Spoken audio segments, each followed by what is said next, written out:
The information in his mind was clear but limited, like a map showing only the beginning of a much longer journey. Ren could see the first steps of his spores cultivation with perfect clarity, the specific types of fungi needed, the exact conditions for growth, the strengthening rituals. There was something he could take from the tunnel for the final step of his cultivation. But the other parts needed for its cultivation, none of that was anywhere near here. The first fungi I need, he murmured, processing the information, grow in the swamp zones north of the rival city, not in this forest. The revelation hit him with both frustration and relief. However, something else gleamed at the edges of this new knowledge, a promise. When his spore reached bronze rank, a possibility would open that made his heart beat faster. A second contract, a second beast. The rest was nebulous, like looking through murky water, but the certainty was there. Each evolution of his spore would not only strengthen it, but also expand his understanding of beasts and their paths. I have to go back, he said aloud, this time with determination rather than fear or regret. I have to get a lot of stuff and start cultivating from the beginning. The mushrooms in his hair pulsed softly, as if nodding. It was time to return home. His parents would be worried sick if he arrived too late.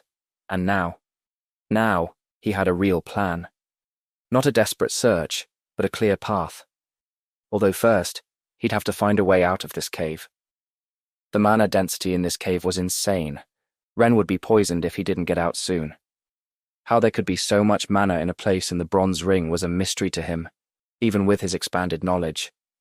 He wanted to take some of the enormous mana crystals from the cave, but none were loose. It was a great joint formation, as if it was someone's work from the past rather than something natural. Since it was impossible to break the incredibly hard formations, perhaps he could return to try another time. A mana crystal became much more resistant the larger it grew. He'd need something really powerful to extract it, much more than a pick. Even the bronze rank mantis probably couldn't have broken it. He decided to retreat. Ren observed the tunnel through which he'd arrived. The ancestral spores were still there, dancing in the darkness with their sickly golden glow. But now he saw them differently, understood their nature with astonishing clarity.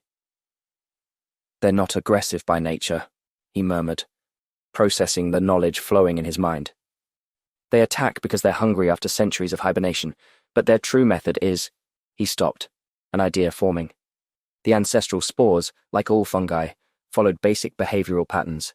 They sought nutrients, yes, but more importantly, they responded to specific chemical signals. Ren took some mud, and if I combine this with— A yellowish mold formed where the ancestral spores fell, as if analyzing its composition. Ren closed his eyes, concentrating. The mushrooms in his hair pulsed, releasing grey spores that mixed with his sweat. It was disgusting, but now he understood the purpose of the information pulsing in his head. The spores from his own beast contained chemical markers that identified him as part of the colony. He smeared the mixture on his exposed skin full of spores. The ancestral spores should recognize me as another fungal colony now, he murmured, and should keep them at sufficient distance to Ren knelt beside the mirror mantis's remains. Under the broken plates and yellowish mold, he could see what he was looking for. The crystalline core, a structure of the beasts that acted as their power center. It was the size of his fist.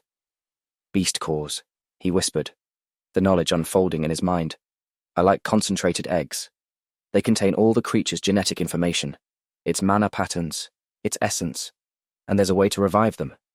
He took some of the mantis's plates, those he could carry in his backpack, and the golden fungus from the ancestral spores that had formed while consuming the mantis. He stepped toward the tunnel. The golden spores swirled around him but didn't attack. To them, he was now just another fungal organism of the same species, not prey. It works, he whispered, amazed by his own knowledge. It really works. While carefully advancing through the tunnel, Ren couldn't help but smile. A few hours ago, he'd been convinced his spore was useless. Now, that same weakest monster had given him the knowledge to survive where a bronze-rank beast had perished, and the core in his hands. Anyone else would see it as a mere trophy. But Ren could see its true value, an option to obtain the mirror mantis, a creature that someday he might need. The ancestral spores tunnel ended up being the easiest stretch of the return journey. Ren emerged covered in mud and a mixture of grey and some stray golden spores, but alive and with a valuable treasure in his backpack. He first cleaned the excess mud and golden spores carefully.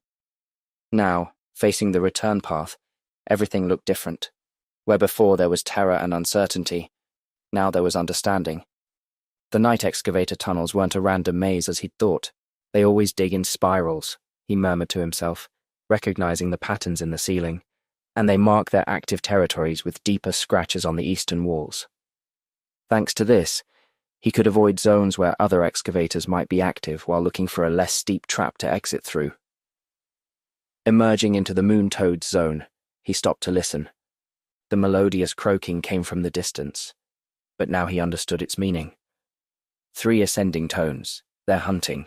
4 descending tones would be mating, he whispered, and they always leave one toad watching escape routes while the others chase prey. He waited patiently until the croaking pattern changed, indicating the toads had moved away following some nocturnal prey's trail. Only then did he move, keeping to areas where the ground was more compacted. Moon toads hate hard, dry earth. The knowledge flowed naturally now. Their feet are designed for soft terrain where they can bury themselves quickly. On firm ground, their bodies lose moisture. Even the natural trap zones were obvious now. The excavators always left small signs, stones arranged in certain ways, patterns in soil erosion. To untrained eyes, they seemed like coincidences, but to Ren now, they were like warning signs glowing in the night. The mushrooms in his hair, still shining with that more intense yellowish tone than before, lit his path as he advanced with renewed confidence. They showed the pattern of the frog's eyes. Ren was no longer worried about being betrayed by their light. Now they even served as camouflage. Every step was calculated, every decision informed by knowledge that just hours ago he didn't even know existed. It's as if I'd been blind my whole life, he thought, while skillfully avoiding a zone that showed clear signs of toad activity. And now I can finally see. The night that had begun as a desperate struggle to survive had become a practical lesson about the true nature of beasts. And his supposed curse, the weakest spore, turned out to be the key to understanding all these secrets. The magical forest's end finally appeared before him, the last of magical trees glowing from frog urine against the night sky. Ren stopped a moment, unconsciously touching the mantis core in his pack. He had set out seeking a second beast, a miracle to change his destiny. What he'd found was something far more valuable: understanding. Wait, that's not the end. You've just had a free taste. Now get the full story on the Pocket FM app, link in description. Check out our next video and playlist, and don't forget to like, share, and subscribe.